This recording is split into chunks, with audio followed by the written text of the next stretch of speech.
everybody, it's Aaron from the Kobe Life, bringing another carnivore adventure. This is my 160-day update. As always, stay tuned to the end of this video and I will share with you an inspirational comment I received. I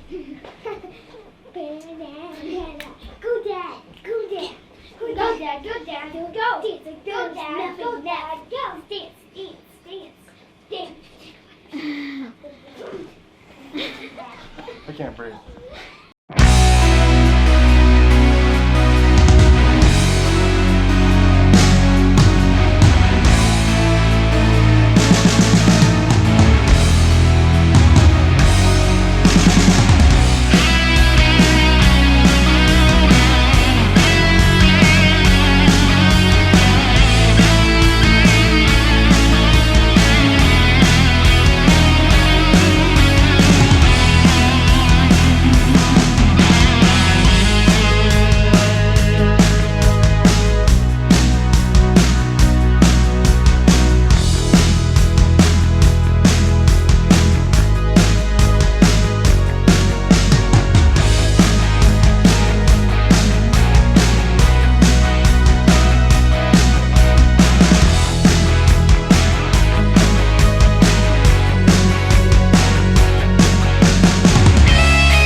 Ooh, wow.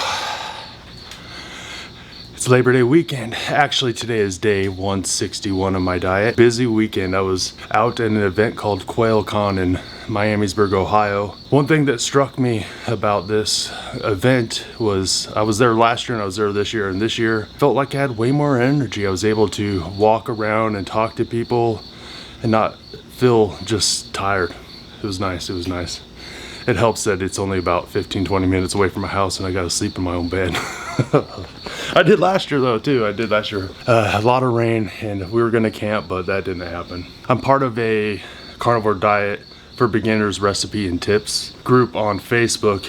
But the message read like this. It said, fell off the wagon this weekend and feel so bad, but today is a new day. And I'm just like, I've been there. I've been there in so many different things in my life. You know, right now it's my health and my way of eating and the diet I'm using. And if you've ever fell off the wagon, I feel so bad. I feel so bad. Years ago, I learned this, that being tempted is not a bad thing. It's given into temptation, right? That's where it becomes a bad thing. And I think often if we don't realize that being tempted towards stuff is not a bad thing, we're less likely to fall into the temptation. You know what I'm saying? So, because if you think you've already failed because your mind wanders, or you have a passing thought, or maybe a strong desire, you might just give in because you've already been defeated because you didn't realize those are just thoughts or feelings or desires. They're not actually the things that you've done or are doing. And so there needs to be a threshold of distinction, you know? There's a threshold there. Stay on this side of the threshold. And when I read about something like this, and it says, but today is a new day, I'm just thinking, yes, today is a new day. Fall down less, get up faster, start over. So if you've been around the carnivore community for very long, me, 161 days, you see a little bit conflicting ways of doing it. This person does this person does this person does this. And I think there's a lot of room in this diet to kind of find your own voice. But I keep getting messages like, hey, if you continue down this way, you're gonna have testosterone problems. So I want anyone that has ever heard that or has dealt with any testosterone problems from being on a carnivore or low carb diet, let me know. Let me know what you've learned of it. I'd like to get out ahead of that. You know, I see posts from Dr. something, the guy that always has his shirt off, right? He's pushing that people on carnivore should eat honey and fruit, right? And then I see other people saying, well, he's not a carnivore, he's a cheetavore. I'm not sure where I should stand on that. I do know that it is never wise to pick an extreme. There's probably extreme on this side, there's extreme on this side. I mean, I could probably make an analogy. Look, extreme over here, just trying to do all the weight with one hand. Trying to do all the weight with this one hand. But if I use both, right? I don't know if that's a good analogy or not, but it just popped in my head. But somewhere in the middle here, you know, where everyone's working together is where you'll find the growth and the real strength. It's not these fringe sides of anything. That's just because someone's voice is loud doesn't mean they're right. So you got to find your own voice. Find your way of eating on this diet. Make sure it works for you. And be willing to learn and adapt.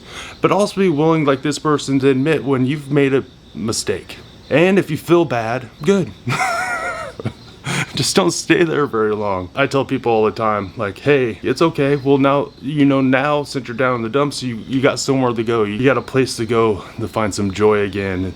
Like, well, it hurts. And I was like, yeah, the reason it hurts is so you don't do it over and over again. It's like a hot burner. How many times are you going to put your hand on a hot burner before you're going to stop doing it? Hopefully once. So what I'm asking you guys, should carnivores eat honey and fruit? And if they should, how much should they eat? If any. How often? Just let me know down in the comments what you think about adding honey and fruit to a diet. And if any of you guys have had problems with your testosterone, let me know down in the comments what you've done with that. I don't have any problems. I've just saw that people have been warning me about those problems. I want to make sure I get educated and stay informed and out ahead of it if I can. So yeah, my 161 day update. Man, I broke my foot, right? So that's still been a hassle. And today I was able to go out bike riding finally. I've been thinking, okay, I'm going to do this.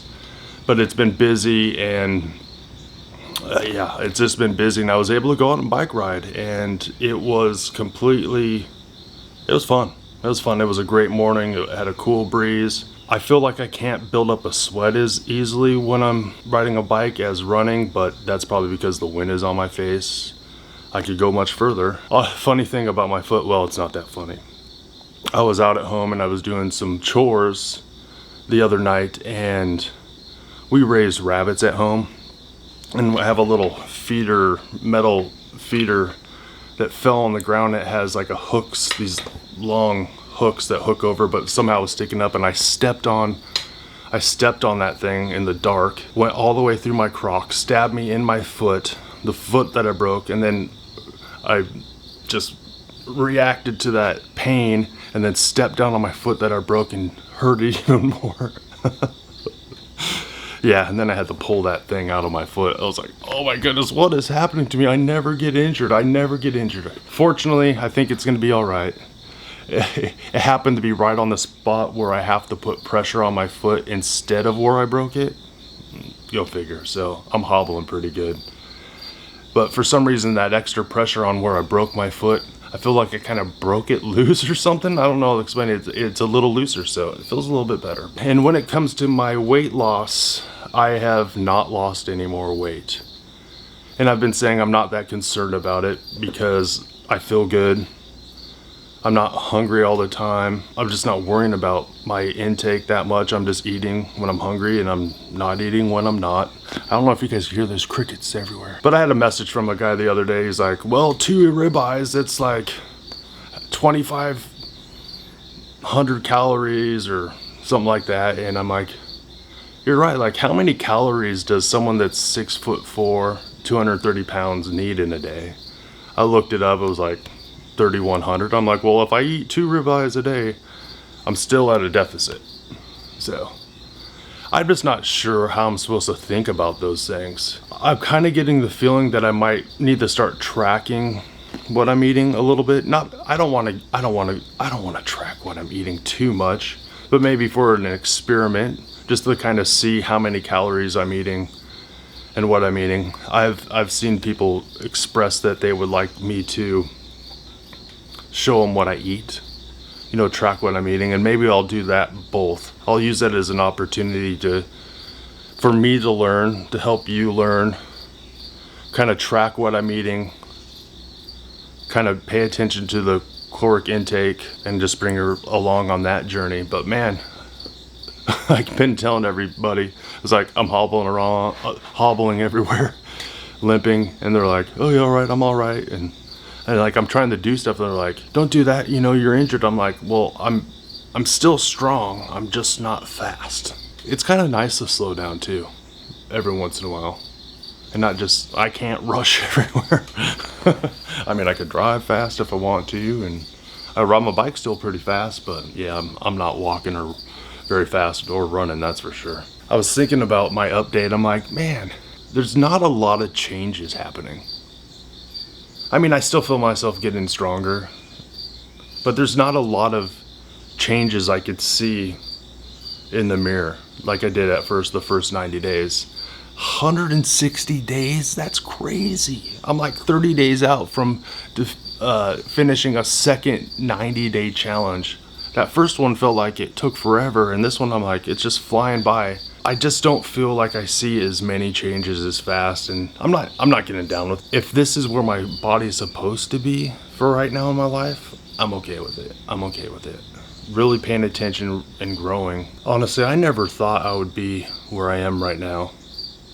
And if I look back at my journey of this health, it really started with me starting to look at food differently. And that's been quite a process. I've shared in some videos about how I started raising my own food. That's why I was at QuailCon, just getting around other people that do that, self-sustainability, and just trying to get closer to your food.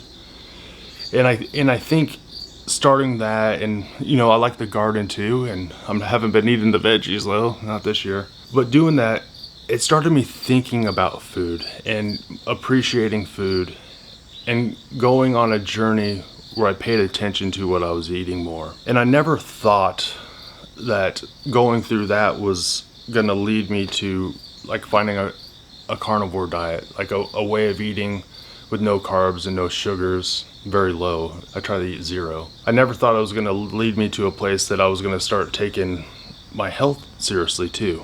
I thought I was just eating food. I've had conversations with people who are kind of boastful, and they're like, "I'm this, I'm that, I'm this, I'm that." And I usually shut them down by saying, "Hey, yeah, how much smarter are you right now than you were 1 year ago?" And they're always like, so much smarter, right? And then it's a setup, because I'm like, who's to say you a year from now won't look back at this person and think, "Oh, that was an idiot." You're an idiot. If I look back 1 year ago today, I don't want to call myself an idiot, but I never thought I would be right here. And so I need to remember to tell myself today, hey myself, you're not going to know where you are in 1 year, but you could try to find a way to ask yourself where you want to go. Once you know where you want to go, you could start seeking out ways to find that, and then you find it, hopefully. Just keep seeking out new ways to find that goal. Let's check out this inspirational comment by Donna Halstead. "I'm on day 24. Never thought I could stick to it, but it's been easier than I imagined." You never know until you try, right? "I already feel so much better, down 7 pounds, which at only 5'1" is huge. Can't wait to see 90 days improvement. Keep it up, great work. You are motivating lots of people. Thumbs up. We have definitely been given all the wrong info on dieting, and I wasted so many years feeling crappy and like a failure with low fat and low cal diets." I see that all the time. These messages like this, and just how horrible the medical system is, because it's not a healthcare system. It doesn't seem like a healthcare system. It seems like a medication system. And I'm not knocking all healthcare. I'm just saying, or all doctors. I'm just saying there's a lot of room for growth. There's a lot of room for growth. It often feels like they're looking down on normal people, or normal people that don't have doctorates, or people that are not scientists and don't know everything. No, you'll be amazed. You'd be amazed, and you should be amazed at what you can learn and what you can do if you put your mind to it. But when I see messages like that where someone has tried low fat, low calorie diets and they just struggled with them and felt horrible, then all of a sudden goes on a diet for 20 some days and is feeling better, is losing weight, is hopeful for the future, that mindset, that feeling is indescribable. It's not everything. It's just part of your story, but it's indescribable. I just want to say thank you for everyone who watches these Kobe Life videos, these carnivore update videos I've been doing. I'm just so thankful for the community out there in the carnivore diet, low carb diet, the encouragement, all the brothers and sisters that comment on these videos. I'm also thankful for all the people I met this last weekend that are trying to get closer to their food and raise their own food. I'm going to come out with a video about that event, so make sure you guys stay tuned for that. It'll be QuailCon 2022, and there's one in 2023, so we can meet up then too, do some interviews, and you can tell me how much different you are in 1 year than today. Well, it's end of day, Aaron, and I thought I would add this into the video because, ironically, I was listening to Lies My Doctor Told Me by Dr. Ken Berry this morning, and it just applied to some of the stuff I was talking to earlier in this video. And it was about calories, how the guy was asking me about the ribeye steak calories. It's funny how this kind of works out, and this isn't directly quoted from the book, but some of it, essentially, all calories were not created equal. Calorie is a calorie. So the lie is all calories are created equal. Calorie is a calorie, whether it's a source is birthday cake or broccoli. You can eat whatever you want. Okay, yeah. Knowing the science behind how people use the furnaces to decide how many calories is in something, which is not a body metabolism, it's a furnace, right? If you limit your total calorie intake, you'll be slender and healthy.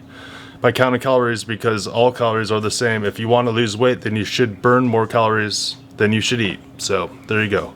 All you have to do is count the calories. Calories in, calories out. And all food is equal, which that is a medical lie. Junk food and special treats, you get to think of them in the same way as nourishing food. We know that's not true. I was just talking to my wife last night about nourishing foods. I'm like, why did we inherently just say, hey, to our kids, make sure you eat your meat, without having any nutrition degrees or knowing anything about the science behind food? Just inherently, that's the most important part of the meal, right? Because it's the most nourishing. It's your body needs that the most. Okay, birthday cake is not as nourishing. Is not a nourishing food, but if you consider the calories in to have the same effect on your body as the calories in broccoli, then a cake is a valid food source. According to this lie, your only concern is that you don't go over your total calorie limit each day, right?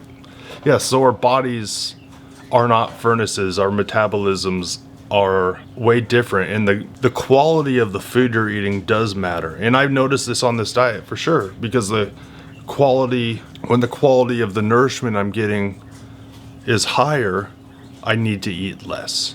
Oh, imagine that. Same as livestock.